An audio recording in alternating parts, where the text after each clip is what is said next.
Hello, epic viewers from around the world. Prepare to indulge in experiencing sheer bliss, because today another riveting, captivating, stellar unboxing video is about to be brought to fruition. What item will I be unboxing? What item will I be opening? Without further delay, without further procrastination, allow me to elicit the box. What item is encompassed inside this bulky, hefty, tangible, nifty box? Let's find out. I'm going to demystify the answer to that inquiry right here, right now, so bear with me. It'll only take me billions of picoseconds to extract the item from the box and subsequently flaunt it in front of the camera for you to feast your glory size. And here we go. The unboxing process is about to commence. The unboxing process is officially underway. We have airbags, followed by an envelope. I'm going to render the contents of the envelope transparent.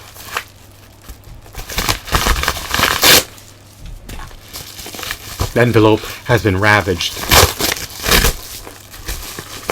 What lies in the bowels of the envelope? What lies in the depths of the envelope? Let's find out.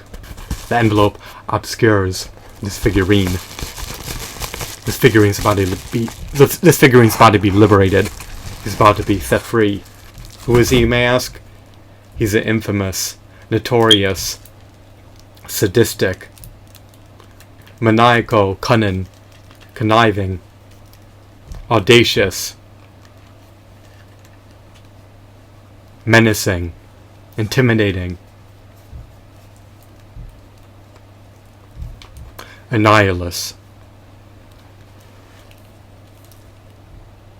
He was produced by Hasbro amid the mists of the 2000s. I believe that he was released in 2006. His appendages came bundled with the figurines derived from the Marvel Legends Annihilus series, or Marvel Legends Series 16. This figure was released post Toy Biz becoming defunct.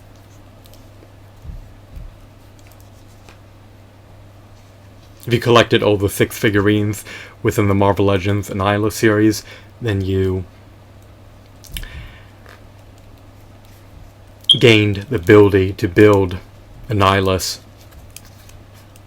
He's an amalgamation of ample parts, which can be detached at any given moment.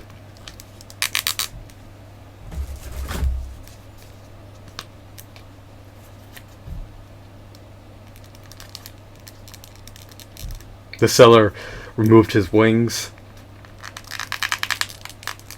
in order to minimize shipping costs. I'm going to re-equip them.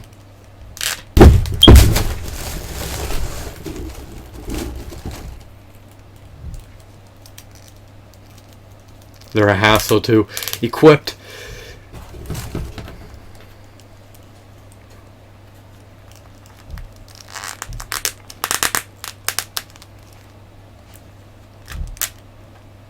I managed to equip them. Alright, let's meticulously analyze this figurine. I love his aesthetics, I love his hues, I love his textures, I love his shadings.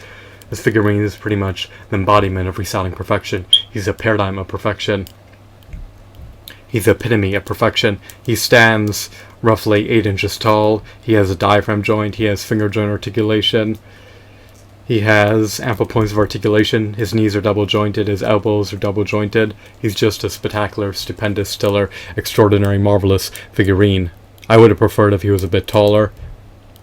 He only stands roughly 7 to 8 inches tall. He's dwarfed by Galactus, the Sentinel, and Apocalypse.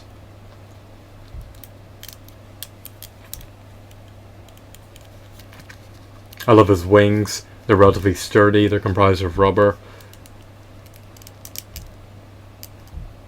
This figurine is practically unscathed. He's practically in mint and pristine condition. As a totality, the Marvel Legends Annihilus series is just amazing. I love the wave. If you procure all the figurines within the series, you'll be able to obtain Banshee, the movie version of Beast, Emma Frost, Hercules, Planet Hulk, Ultimate Iron Man, and of course, the notorious, legendary Annihilus. I have no gripes appertaining to this figurine. Are there any salient issues associated with the figurine? I do not believe so. His head is likely confined to a ball joint rather than a disc joint, although it's arduous to tell without having x-ray vision, right? I love the fact that he has finger joint articulation. His thumbs cannot be articulated. His thumbs are preposed, but it's not the end of the world. Most figurines have preposed thumbs. He even has, I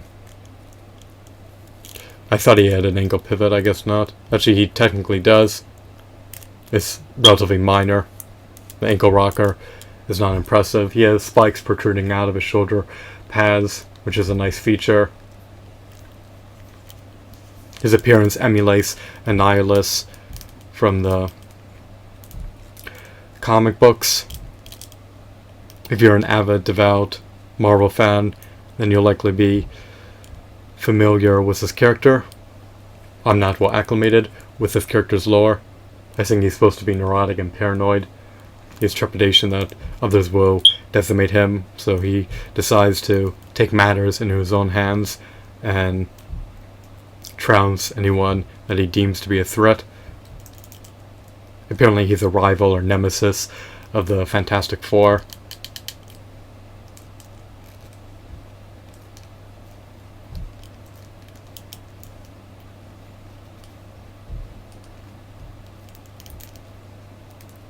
He's definitely a powerful contender.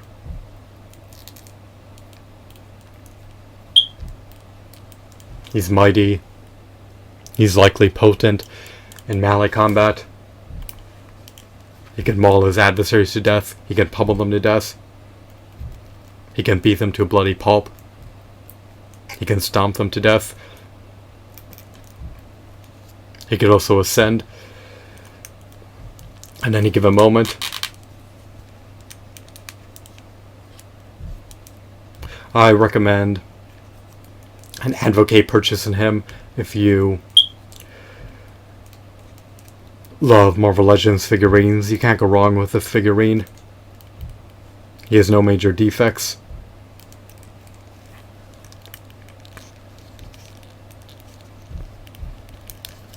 He cannot rotate his waist. It's not too much of an issue. His joints are relatively sturdy. I would have preferred if he was a bit bulkier, so that his physical prowess could be accentuated. He's an ominous villain. He's just quite a remarkable figurine. I love his color schemes. I love his muscle tones.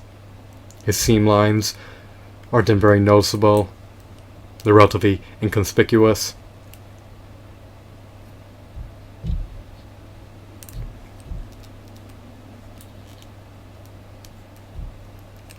So, if you stumble upon him via eBay for under $40, then I recommend purchasing him. If you stumble upon him for $50 or more, then you may want to mull over the decision. I wouldn't pay over $60 for this figurine, but that's my personal preference. Yours may be disparate from mine. Perhaps you're willing to shell out more capital in order to acquire this extraordinary figurine. I love Annihilus, don't get me wrong, but I just don't think he warrants a premium price above $60, especially considering that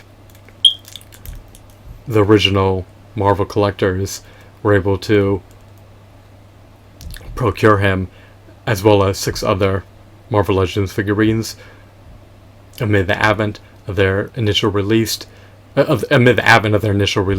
for under $7. I think the Hasbro Marvel Legends figurines originally retailed for $10 when they were released. Post Toy Biz becoming defunct, now they're at least $20. But if the original collector paid $60 plus tax, or $59.94 plus tax in order to procure the 6 corresponding figurines within the series and Annihilus, they lucked out. And if you're going to pay over $60 to get just one figure, it just doesn't seem like a worthwhile investment, in my opinion. Especially when someone was able to acquire the whole entire series as a totality, and not just one figurine within it. It's nice that they come with appendages of a Build-A-Figure. I love this Annihilus Build-A-Figure, or this Build-A-Figure Annihilus. Since they come with appendages to assemble your own figurine, it incentivizes you to procure all the figurines within the lot. In other words, the intrinsic value of a figurine is amplified if it comes with an appendage of another figurine. That's my opinion. Because adding a limb to a transaction adds extra value. So once again, here's Annihilus. He's not marred with scratches. He's not marred with scuffs. His face is not impaired. His joints are relatively sturdy. He has articulation in at least 20 points. He's an extraordinary figurine. If you scrutinize him, you won't find any major defects. I just would have preferred if he was a bit bulkier and a bit heftier, and he had a bit more weight to him, but it's not the end of the world. I couldn't have asked for a better figure.